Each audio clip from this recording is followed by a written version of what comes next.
Todos seguramente, y especialmente por estos días, estamos familiarizados con la figura de un héroe o de un superhéroe.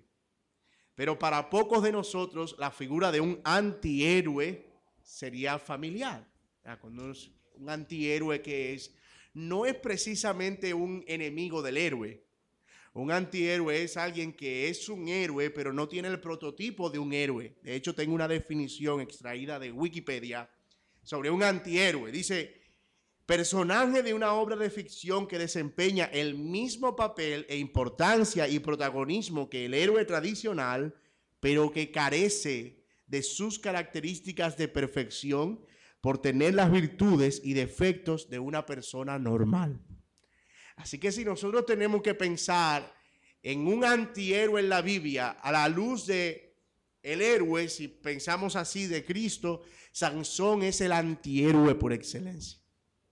Es un antihéroe, es alguien que aunque hacía proezas que en cierto sentido salvaban a Israel, su carácter y sus virtudes no eran propiamente algo que se pudiera envidiar.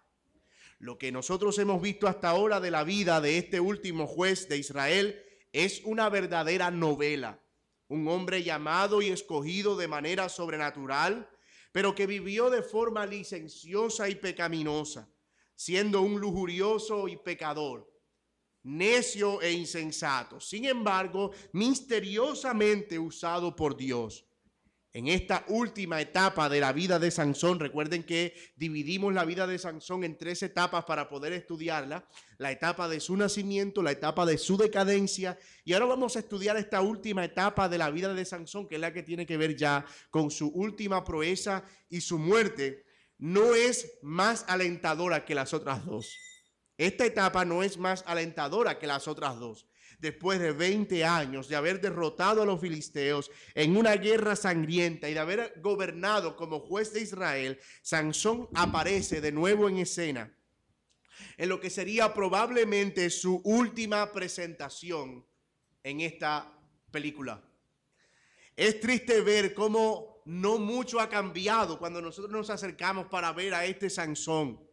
Pareciera como si todavía aquellos viejos pecados del pasado continúan y de hecho todavía peores. Sin embargo, vamos a ver también un giro inesperado en ese desenlace que nos va a apuntar de manera especial y gloriosa al Evangelio de Jesucristo. Nosotros vamos entonces a ver esta mañana, en lo que nos resta del estudio de la vida de Sansón, a la luz de 3 encabezados. En el capítulo 16. Vamos a ver en primer lugar a Sansón como un libertador fuerte pero necio, versículos 1 al 3. Veremos a Sansón como un libertador fuerte pero insensato, versículos del 4 al 22. Y veremos a Sansón como un libertador fuerte pero que triunfa en su debilidad, versículos del 23 al 31. Es a la luz de esos 3 encabezados que nosotros vamos a desarrollar nuestro texto esta mañana. Voy a repetirlos de nuevo. Un libertador fuerte pero necio, versículos 1 al 3. Un libertador fuerte pero insensato, versículos 4 al 22. Y un libertador fuerte pero que triunfa en su debilidad, versículos 23 al 31. Veamos lo que dice nuestro texto en el versículo 16. Fue Sansón a Gaza y vio allí a una mujer ramera y se llegó a ella. Y fue dicho a los de Gaza: Sansón ha venido acá. Y los rodearon y acecharon toda aquella noche a la puerta de la ciudad, y estuvieron callados toda la noche diciendo: hasta la luz de la mañana, entonces lo mataremos. Mas Sansón durmió hasta la medianoche, y a la medianoche se levantó, y tomando las puertas de la ciudad sobre sus 2 pilares y sus cerrojos, se las echó al hombro y se fue y las subió a la cumbre del monte que está delante de Hebrón. Como dijimos, Sansón reaparece después de 20 años. Esta vez en Gaza, nada más y nada menos que la capital de los filisteos, la ciudad principal de los filisteos, y aparece en un burdel, más específicamente. En un lugar donde se estaba acostando con una ramera. De hecho, si usted lo mira así rápidamente, pudiera decir: bueno, pero parece normal. Sin embargo, esto es un acto provocador. Ustedes recuerdan que la última vez que Sansón peleó con los filisteos, él solo, después que los judíos lo entregaron, rompió las cuerdas y pudo él solo con una quijada de asno pelear contra miles de filisteos y venció. Después de eso, él es reconocido como juez en Israel. Pasan 20 años y ahora reaparece. Los hombres de Gaza, al enterarse de que Sansón estaba ahí, lo rodearon. Obviamente, él era su enemigo, su archienemigo, y planearon capturarlo por la mañana. Le hicieron una emboscada. Pero mientras tanto, Sansón estaba dormido. Le dije que esto era un acto inminentemente provocador, porque en realidad Sansón sabía la animadversión o las diferencias que habían entre los judíos y los filisteos, y sabía específicamente que él era el enemigo de los filisteos. Así que ir a meterse a su ciudad principal y encerrarse a dormir con una mujer era un acto que estaba provocando la reacción de los de Gaza. ¿Detrás de qué? Bueno, lo veremos en un momento, pero es detrás de lo de siempre, de exhibir su poder, de exhibir su fuerza, de exhibir, entre otras cosas, su necedad. Aunque aquí no se menciona que el Espíritu de Dios vino sobre Sansón, nosotros entendemos que no puede haber otra explicación para lo que él hizo. Se levantó a la medianoche antes de amanecer y se fue a las puertas de la ciudad. Acuérdense ustedes que las ciudades del Medio Oriente de la época estaban rodeadas por murallas y generalmente tenían una sola entrada que era altamente custodiada. Así que lo que hace él es que toma las puertas, que no eran puertas de triple con MDF, o sea, eran portones con las barras de hierro, y las sube sobre sus hombros. Y eso es un acto heroico. De hecho, es algo que pudiéramos atribuirle a Hércules en la mitología o a cualquier otro juez, a cualquier otro personaje de ficción. Pero aquí lo estamos viendo en la palabra de Dios. Es un hombre que está exhibiendo una fuerza descomunal. Y no solo eso, no solo arrancó la puerta, sino que se la subió al hombro y se subió a un monte que estaba enfrente, como a 24 kilómetros, arriba. Yo no diría, ¿para qué? El único propósito de Sansón era este: yo llevo las puertas sobre el hombro, si alguien quiere venir a pelear conmigo, venga. ¿Y quién va a meterse con un loco de eso? Que está exhibiendo una fuerza tan descomunal. ¿Sí lo ven? Realmente, ese acto fue un acto provocador por parte de Sansón. Pero hay varias cosas que yo quiero observar al respecto. Normalmente lo que hemos hecho en la serie siempre es abordar cada uno de los puntos del pasaje y luego damos algunas aplicaciones al final.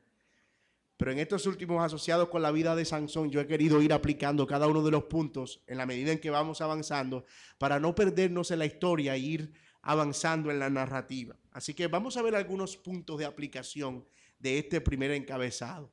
La fuerza de Sansón contrastada con su necedad. Número 1, los pecados. Escuche esto: los pecados que no se tratan responsablemente y a tiempo suelen quedar allí escondidos por un tiempo, pero reaparecen de manera mucho más voraz. Si nosotros no lidiamos con el pecado de manera radical y si solo lo dejamos allí por un tiempo, van a pasar momentos en los que tal vez ese pecado no reaparezca en nuestras vidas, pero como no lidiamos con él correctamente, cuando reaparezca, va a aparecer de manera más voraz. Y eso es lo que está pasando con Sansón aquí. Los problemas de lujuria de Sansón, ¿se acuerda cuando era un jovencito que fue a Timnat, otra ciudad de los filisteos, y vio allí una muchacha y le dijo a sus padres: cójanla como esposa para mí porque me da la gana, porque ella es la que me gusta? Y eso estaba prohibido, pero nosotros vemos que Sansón una y otra vez siempre fue llevado por el deseo de sus ojos, por su lujuria. Por 20 años nosotros no vimos nada acerca de Sansón, pero aparece aquí y ya no solo es un lujurioso que se encanta con la belleza de las mujeres extrañas, sino que ahora se acuesta con ellas sin ningún problema. Esos pecados de Sansón se han intensificado en la medida en que su conciencia se ha ido cauterizando. Y eso es precisamente lo que sucede cuando pecado tras pecado, sin tratar en el Señor, va dejándose allí y es que va cauterizando nuestra conciencia, que nos va haciendo cada vez más insensibles hasta que llega el punto en el que no hay ningún problema con cometerlo, incluso con algunos agravantes adicionales. Un hombre que está, por ejemplo, lidiando con el pecado de la pornografía y no trabaja ese pecado y no lleva ese pecado para ser disciplinado y trabajar profundamente en él hasta llevarlo al evangelio, lo que va a suceder simplemente es que ese pecado va a permanecer allí, tal vez por un tiempo de inactividad, pero cuando reaparezca, tal vez venga asociado al adulterio, a la fornicación de manera abierta y a otro tipo de pecados mucho más vergonzosos, porque su conciencia va cauterizándose. Normalmente dice, bueno, finalmente estoy viendo una mujer desnuda, ¿qué más da que me acueste con una? Y eso es lo que nosotros estamos viendo aquí de Sansón. Lo que empezó con una lujuria, ahora es un hombre que busca placer y busca satisfacer su deseo en una mujer por la que él tiene que pagar. Ahora, él está pagando por su pecado. Yo diría, qué triste. Uno esperaba que Sansón reapareciera transformado. Y sí, apareció transformado, pero peor.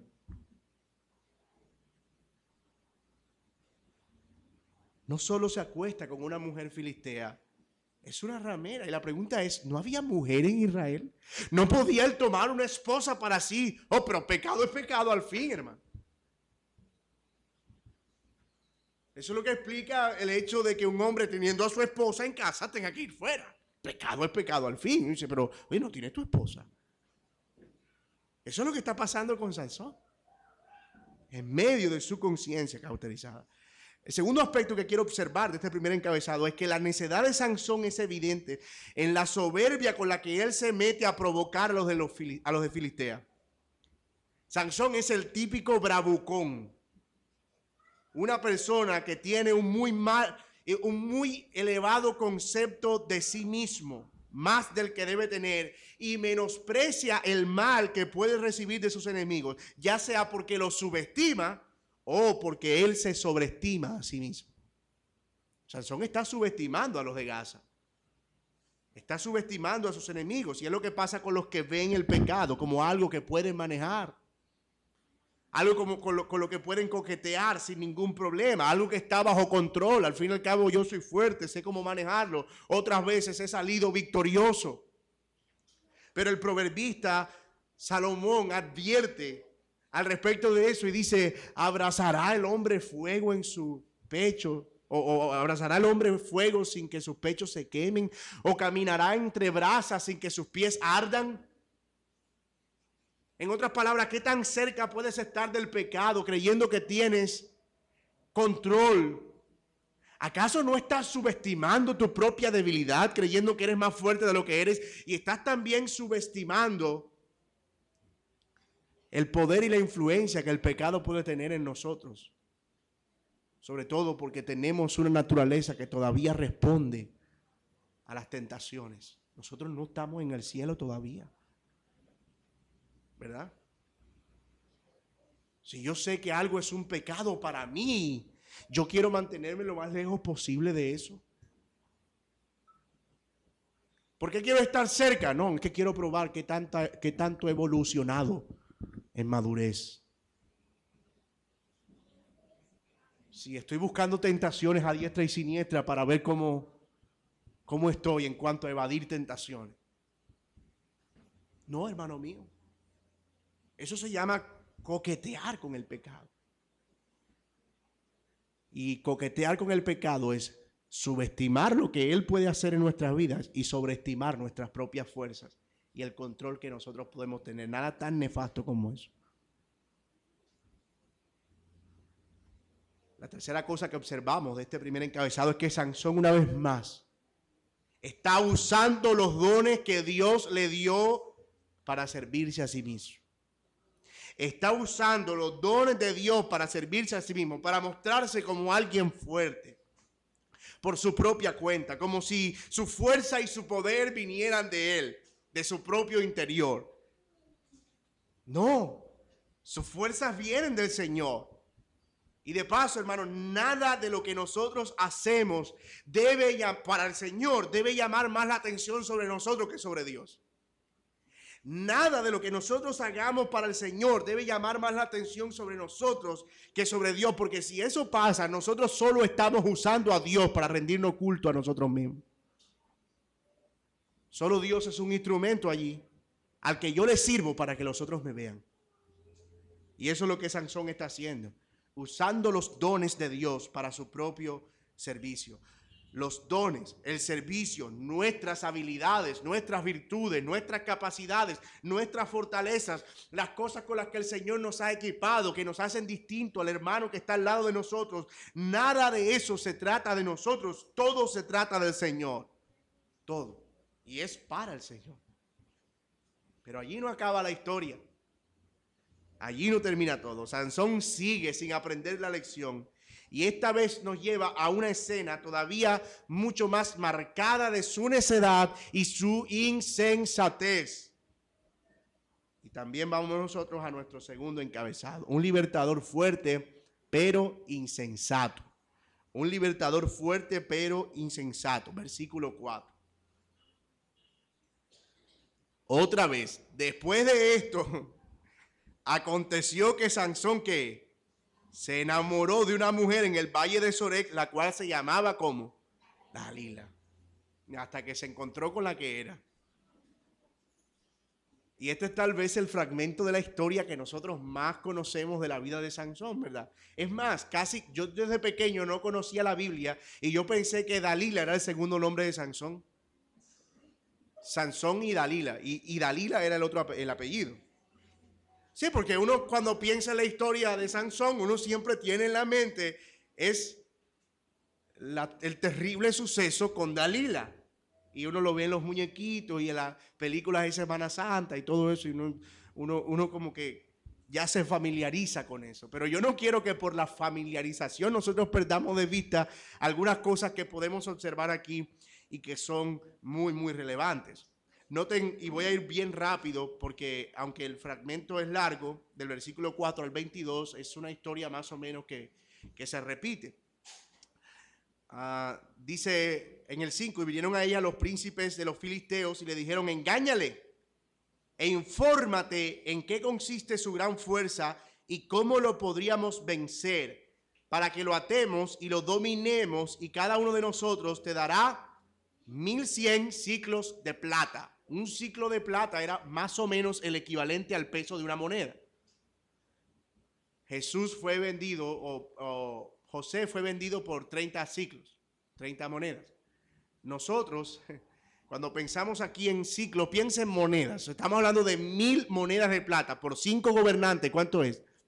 5000 monedas de plata. ¿Cuánto puede pesar eso? Eso es muchísimo dinero. Entonces, claro, ellos sabían que la debilidad de Sansón era por el lado de las mujeres. Y parece que Dalila tenía todos los atributos para poder seducir a este hombre. Entonces la contratan y le dicen, mira, te vamos a pagar 5000 monedas de plata o 5000 ciclos, que es más o menos una medida aproximada, para que tú le saques a Sansón cuál es el secreto de su fuerza. Claro, ellos lo sabían, nosotros no podemos pelear con él hasta que él no esté debilitado, porque mientras él sea fuerte nos va a acabar. Así que Dalila accede y empieza a seducir a Sansón. En el versículo 6, yo te ruego que me declares en qué consiste tu gran fuerza y cómo podrás ser atado para ser dominado. Y le respondió Sansón, si me ataren con 7 mimbres verdes que aún no estén juntos, entonces me debilitaré y seré como cualquiera de los hombres. Míralo a él, ¿verdad? Yo no soy como cualquiera de los hombres. Yo soy superior a cualquiera de los hombres. Pero si me atan, yo seré como cualquiera. Dios mío, Señor. La debilidad anunciada de Sansón sería de nuevo la puerta abierta para la catástrofe de su vida. Hermano, de la misma manera que su novia Timnat, ¿se acuerdan? Que él lanzó esa adivinanza cuando estaba presumiblemente borracho. Ay, el que me traiga a mí, ¿se acuerdan de esa adivinanza de las zorras y de los vestidos y del, el león, la miel, el muerto, etcétera? Yo le voy a dar 30 vestidos. Y se acuerdan que aquellos convidados a la boda lo que hicieron fue ir a la novia y decirle, mira, ayúdanos, porque si no nos ayuda te vamos a matar. Ayúdanos y sácale a ese hombre cuál es el secreto de esa adivinanza. Bueno, parece que esa historia se difundió. Después de 20 años, Sansón seguía siendo el mismo. Y hasta peor, con los mismos pecados, con las mismas debilidades. Así que ella fue contratada, sobornada. Bueno, no sobornada. Yo no creo que ella no estuviera tan en contra de eso. Pues de todo eran 5,000 monedas de plata. Pero ella quería apretar los botones que tenía que apretar. Era su misión, apretar los botones que debía apretar para poder sacar de Sansón la información. El propósito de Dalila era descubrir el secreto de la fuerza de Sansón. Y oiga esto, en 3 ocasiones intentó eso. En 3 ocasiones. O sea, ella le decía a Sansón, Sansón, mira, dime el secreto de tu fuerza para amarrarte y saber si tú eres débil. Y Sansón le dijo, bueno, en primer lugar, tú tienes que amarrarme con una cinta verde y yo no voy a poder soltarme. Y cuando lo hizo, ella dijo delante de Sansón, Sansón, los filisteos te vienen a coger. Y Sansón rompía las cuerdas y iba contra los filisteos y los mataba. Y volvió a intentar otra vez. Ay, Sansón, mira, dime, no me engañes, dime lo que está pasando. Miren el versículo, en el versículo 10. Entonces dijo Dalila a Sansón, he aquí tú me has engañado y me has dicho mentiras. Descúbreme ahora, te ruego, ¿cómo puedes ser atado? Y él le dijo, si me ataren fuertemente con cuerdas nuevas, que no se hayan usado. Y otra vez, ella lo amarró. Y le dice, Sansón, los filisteos contra ti. Rompió las cuerdas y venció a los filisteos. Y otra vez, versículo 15. Y ella le dijo, ¿cómo dices? Oye esto, hermano. ¿Cómo dices yo te amo? Yo me río porque esta mujer era terrible, ¿verdad? ¿Cómo dices yo te amo cuando tu corazón no está conmigo? Como si ella sí lo amara. Tu corazón no está conmigo. Ya me has engañado 3 veces y no me has descubierto en qué consiste su fuerza. Y contació que presionándole a ella cada día con sus palabras e importunándole, su alma fue reducida. Y oye esa palabra, su alma fue reducida a mortal angustia. ¿Cómo puede una mujer manipular las emociones de un hombre hasta el punto de llevarlo a una angustia que él siente morirse?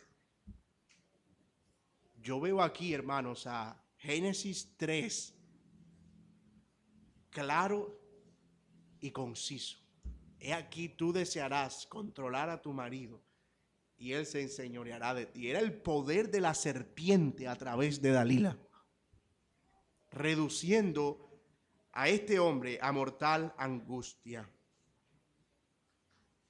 Esta escena, hermanos, es por lejos, la escena más torpe de toda la Biblia.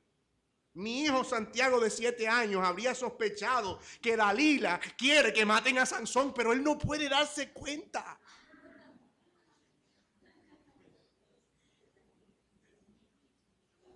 Es más, cuando yo no conocía nada de la Biblia y vi esta historia, mi reacción fue, este tipo es tonto. Él no se da cuenta que ella quiere amarrarlo para que los filisteos lo maten. Pero hay 2 cosas aquí. La primera es que muy probablemente Sansón lo sabía, pero estaba tan confiado en sí mismo que creía que él podía siempre salir librado. Y la segunda, es por la que yo más me inclino, el pecado sin duda entorpece. Es más, tú has visto personas en pecado que tú dices, pero fíjate, o sea, ¿cómo tú puedes hacer eso? Pero tú no te das cuenta de lo que estás haciendo. O sea, todo el mundo lo ve, todo el mundo se da cuenta, Todo el mundo lo ve como algo malo. Pero tú dices, no, ¿sabe qué? No me he percibido. Amiga, date cuenta. Reacciona. Eso decía Sansón, reacciona, date cuenta. Ella te quiere vender a los filisteos, ella quiere que te maten, ella quiere saber cómo te haces débil. Pero mis hermanos, el pecado hace que nosotros veamos la realidad de manera distorsionada. Lo bueno lo vemos como malo, lo malo lo vemos como bueno, solo nos importa nuestro placer. Yo creo que yo no tengo que esforzarme aquí en probar que el pecado entorpece. No tengo que esforzarme en probar eso. El pecado entorpece. Y Sansón es una muestra de ello. El pecado no solo entorpece, sino que nubla el juicio y hace que nuestra realidad sea distorsionada. Sansón estaba cegado por su placer y por su pecado, y más adelante estaría ciego de verdad, precisamente a causa de esta ceguera que dejaría de ser figurativa. La cuarta vez, reducido a mortal angustia, y este pasaje es triste realmente. Para mí es un pasaje triste, oscuro. El hombre más fuerte que jamás haya existido sobre la tierra ahora está reducido a nada por las palabras lisonjeras de una mujer que lo han reducido a angustia completa. Y la cuarta vez, mire lo que dice en el versículo 16, y aconteció, 17, su alma fue reducida a mortal angustia, dice, le descubrió pues todo su corazón y le dijo, nunca a mi cabeza llegó navaja, porque soy nazareo de Dios desde el vientre de mi madre. Si fuere rapado, mi fuerza se apartará de mí y me debilitaré y seré como todos los hombres. Y viendo Dalila que él le había descubierto todo su corazón, envió a llamar a los principales de los filisteos diciendo, venid esta vez, porque él me ha descubierto todo su corazón. Y los principales de los filisteos vinieron a ellos trayendo en su mano el dinero. Y ella hizo que él durmiese sobre sus rodillas y llamó a un hombre quien lo rapó las 7 trenzas o guedejas que tenía sobre su cabeza, y ella comenzó a afligirlo, pues su fuerza se apartó de él. Versículo 20, y le dijo, Sansón, los filisteos sobre ti. Y luego que despertó, él de su sueño se dijo, y aquí está lo triste, esta vez saldré como las otras y me escaparé. Pero él no sabía que ya Jehová se había apartado de él. Wow. Dios no estaba con él.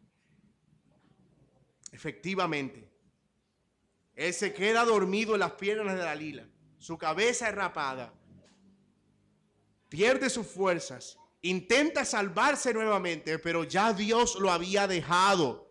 Y pasamos de uno de los textos más torpes de la Escritura a uno de los textos más tristes de toda la Biblia. Este es uno de los pasajes más tristes, no solo de la historia de Sansón, tal vez del Antiguo Testamento, junto con el reencuentro de José con su hermano. Sansón fue el fuerte Sansón reducido a debilidad. Y quiero que veamos también aquí algunas consideraciones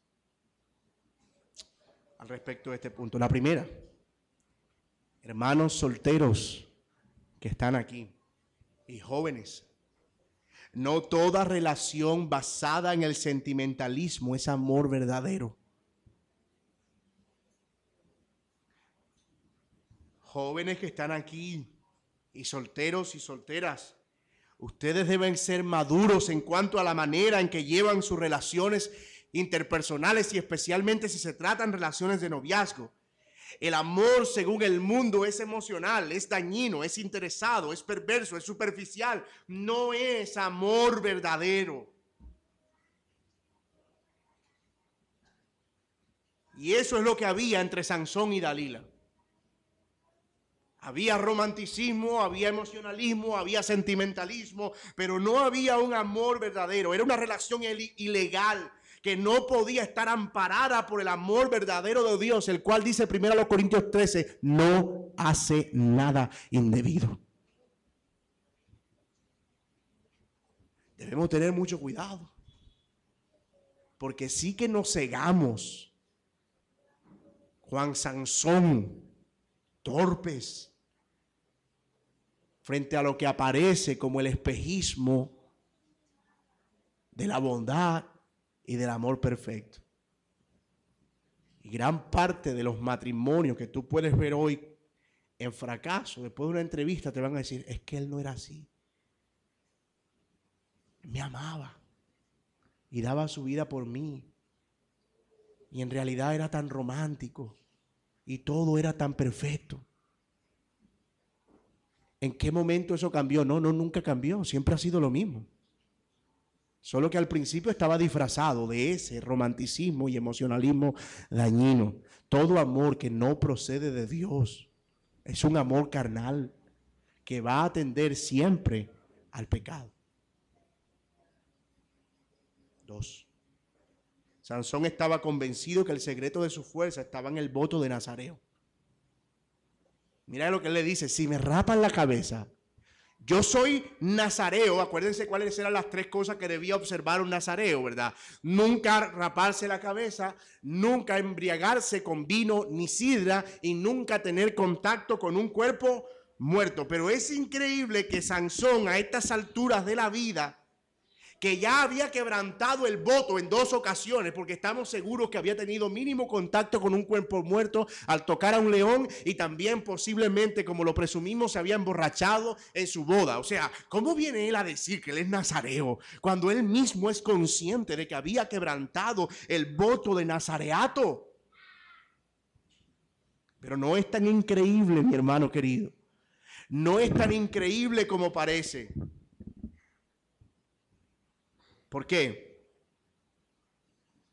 Porque todavía Sansón estaba pensando que su voto de nazareo estaba determinado por lo que la gente podía observar, por lo externo, que era solamente su cabello. Él pensó que esta señal externa de su voto de nazareo era lo más importante. Hermano, Sansón, ya Dios no estaba con Sansón porque él era nazareo. Dios sabía de antemano que ya él no era ningún nazareo. Su voto había sido quebrantado. Y este pensamiento de Sansón es el que gobierna a muchos hoy que piensan que mientras no quebranten ciertas leyes externas, todo está bien. Yo no soy pecador hasta que no me descubran. Entonces, si se da cuenta, no hay mucha diferencia entre Sansón y muchos de nosotros.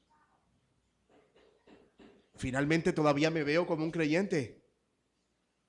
Visto como un creyente, me luce la corbata. Hablo como creyente. Me relaciono con creyentes. Voy a la iglesia y canto como un creyente. Y hago todo lo que un creyente hace. Y en la iglesia me ven como un creyente.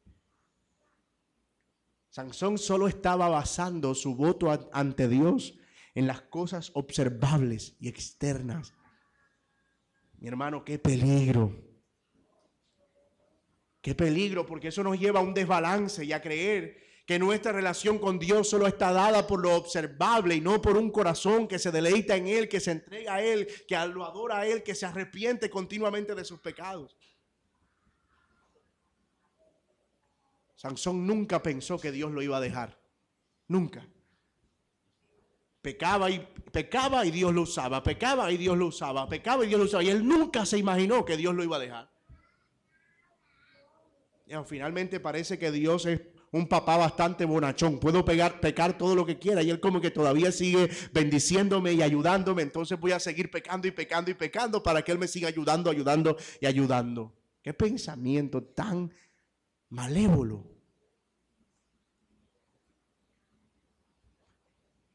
Lo cierto es que Dios lo dejó. Y no lo dejó porque le cortaron el cabello. Dios está armando otro plan realmente. Dios tiene otro plan. Encima de todo eso que está pasando, lo que Sansón cree que él tiene el control de Dios, es Dios quien tiene el control de toda la situación. Dios no es un peluche aquí que está siendo usado por Sansón y Dios simplemente, ay, está triste Dios porque Sansón. No, Dios sigue siendo Dios y su plan soberano sigue adelante. Dios estaba obrando según su voluntad. Y esta declaración, como dije, no solo es triste, sino trágica. Dios lo había dejado. Es más, hermano, ninguna sentencia es tan dolorosa como el abandono de Dios. Yo prefiero saber que estoy siendo amado por Dios o siendo disciplinado por Dios, pero sabiendo que Él está ahí, pero que me deje. Pensar que me dejó. Hay un texto, yo no sé si es en Amós o en Nahum, donde el Señor dice, yo he dejado a Efraín. O sea, es una palabra como de, yo ya no tengo nada que ver con él. Wow, hermano. Y en Romanos 1 también dice que los hombres que pecan abiertamente contra él los entrega, él los deja. ¿Tú sabes lo que es eso? Que Dios me esté disciplinando, por lo menos me asegura que algo saldrá de esa disciplina. Que Él me guarde, me asegura que Él me llevará a donde Él quiera llevarme. Pero que Él me deje, significa que yo estoy siendo llevado por mi propio corazón. Que soy llevado por mi propia inclinación, por mi propio deseo. Y el final, sin duda, es la muerte. Nosotros nos equivocamos como Sansón si pensamos que podemos hacer algo para que Dios nos use. Como dije hace un rato, que hay algunos botones que nosotros apretamos y todo funciona bien. No, Dios es soberano. Todo lo que Él hace, lo hace como Él quiere. El resto de la historia, para ir más rápido, Sansón es humillado, le sacan los ojos, ¿verdad? Esta vez él no pudo soltarse, no pudo salvarse. Y qué curioso, ¿no? No le sacaron otra cosa. Lo que había sido la causa de su lujuria, sus ojos, es lo que ahora no tiene. Por fin, Sansón no va a pecar más por ver con sus ojos lujuriosamente a una mujer. Aunque muy seguramente su corazón necesitaba también el mismo tratamiento.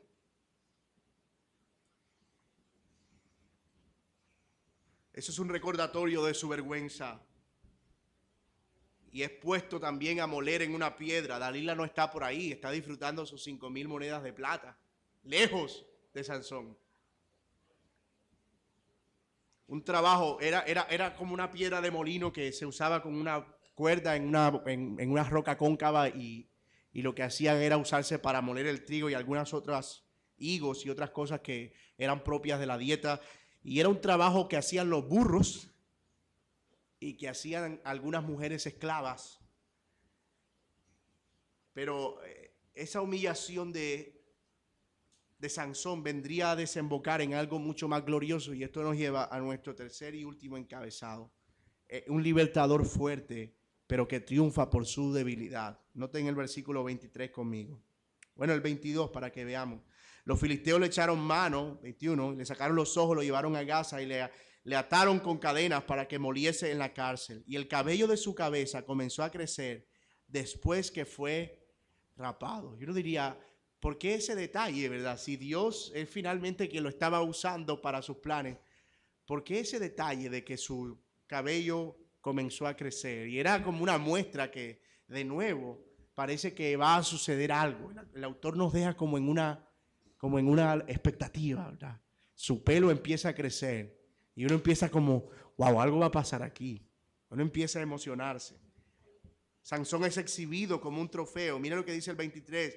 Entonces los principales de los filisteos se juntaron para ofrecer sacrificio a Dagón, su dios, y para alegrarse, y dijeron, nuestro Dios entregó en nuestras manos a Sansón, nuestro enemigo.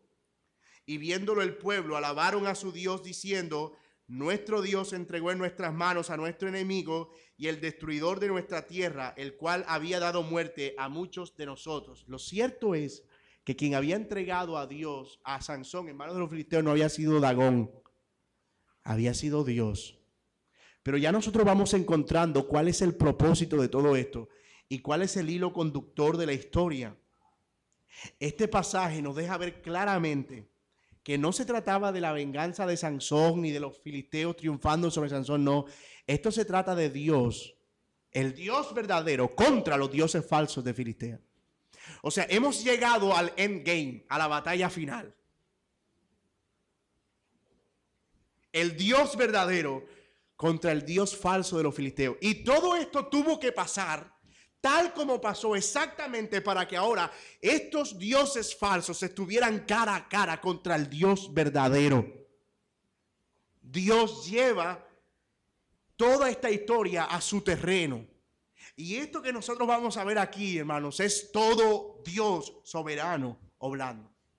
Todo Dios soberano obrando. Aunque los planes de los filisteos y de Sansón era una pelea personal, el Dios soberano estaba controlándolo todo para llegar a este momento.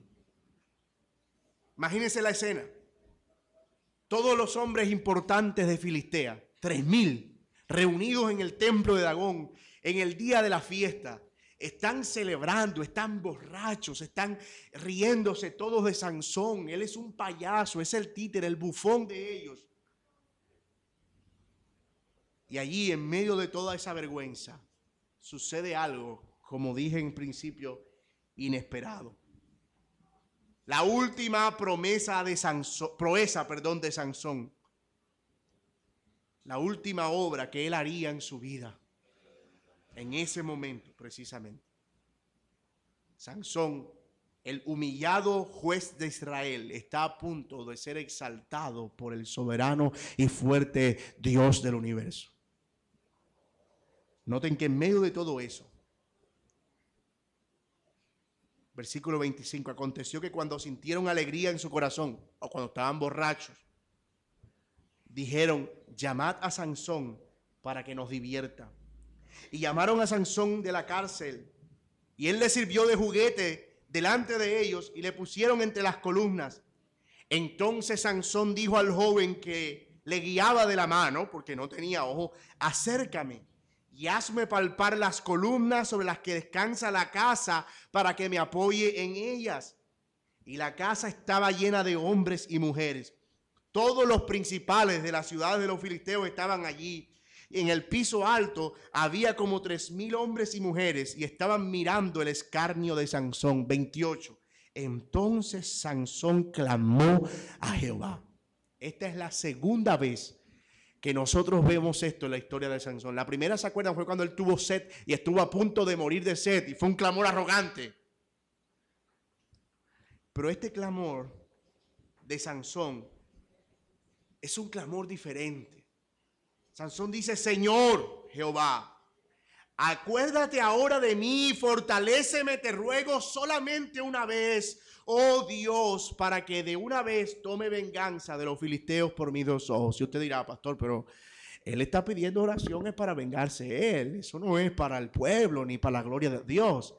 Sí, pero yo quiero que observemos 2 detalles, básicamente. El primero, Sansón llama a Dios Señor. Y el segundo, Sansón reconoce su pecado y que Dios lo había abandonado a causa de ese pecado cuando él dice, acuérdate de mí y fortaléceme. Ahora, ¿por qué estoy seguro que esto es más positivo que negativo? Primero, porque Dios responde a la oración. Y segundo, porque allá en Hebreos capítulo 11 se nos dice que Sansón por la fe acabó con ellos. Y la única vez en toda la Biblia que yo veo un poquito de fe en Sansón es aquí. O sea que este debe ser el episodio al que el autor de Hebreos se refiere. De hecho, más adelante en el capítulo 12 dice que ellos sacaron por la fe fuerzas de la flaqueza. O sea que esto que está sucediendo aquí es un acto que Dios lo ve como un acto de fe. Dios conoce el corazón, nosotros no. Y aunque parecía una venganza de Sansón por su corta vista acerca de quién es Dios, en realidad parece que Dios está tomando esto como un clamor, por lo menos procedente de fe, procedente de la fe. Ahora, mire lo que sucede, hermano. Después que Sansón clama, versículo 29, asió o se agarró Sansón de las dos columnas de en medio sobre las que descansaba la casa y echó todo su peso sobre ella, su mano derecha sobre una y su mano izquierda sobre la otra. Pues tal parece que eran columnas que estaban más o menos cerca, pero eran las principales. Es una arquitectura un poco extraña, ¿no? Pero bueno, él se apoya a la derecha y a la izquierda y él echa todo su peso. Y noten lo que él dice en el versículo 30. Muera yo con todos los filisteos. Y aquí vemos nuevamente la ratificación de que este clamor era un clamor de fe. Ya Sansón no quería vivir para él. Él sabe que está en la última proeza de su vida. Y él dice, muera yo con los filisteos. Y entonces se inclinó con toda su fuerza y cayó la casa sobre los principales y sobre todo el pueblo que estaba en ella. Y mira lo que dice, los que mató al morir fueron muchos más que los que había matado durante su vida. Hasta Dagón, el Dios que estaban adorando ahí, quedó vuelto nada. Dios ganó. Dios ganó. Sus hermanos descendieron y toda la casa de su padre y le tomaron y le llevaron y lo sepultaron en Sora y Estaol, en el sepulcro de su padre Manoah, y juzgó a Israel 20 años. No hay forma, hermanos, en la que nosotros podamos ignorar la manera en que Dios está trabajando aquí, porque no es la primera vez que vemos a Dios usando a un hombre débil para traer una victoria sobre su pueblo. Y tampoco hay forma en la que nosotros podamos dejar de ver, a pesar del carácter de Sansón, las tremendas similitudes que hay en este relato con la obra culminante del Señor Jesucristo. Comparado con Cristo, el carácter de Sansón es desastroso. Hay aspectos de su vida que en nada se compararían con el del Señor Jesús, que fue sin pecado.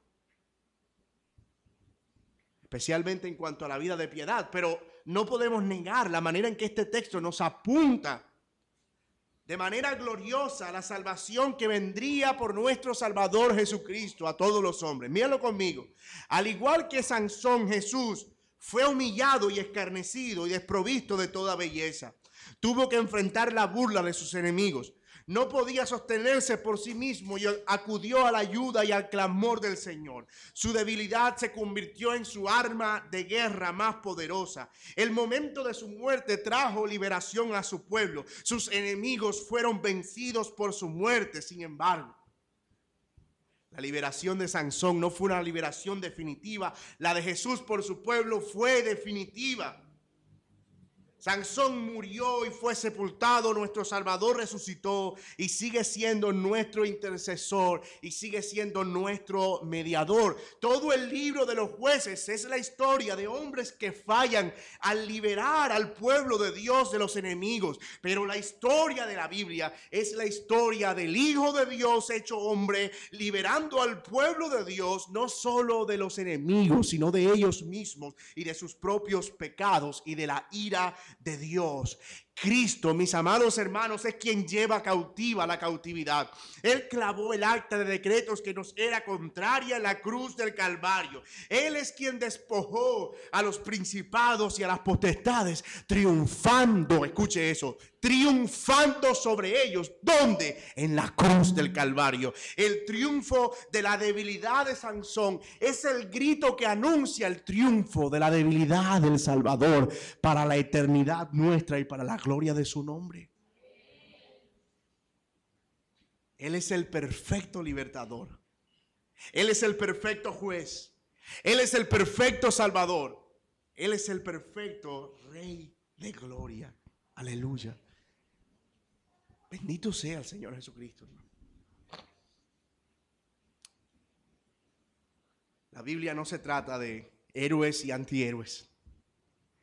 Definitivamente, hermano, la Biblia se trata de Jesús. Definitivamente. Y de la salvación que nosotros tenemos en el Evangelio de Jesucristo. Oremos.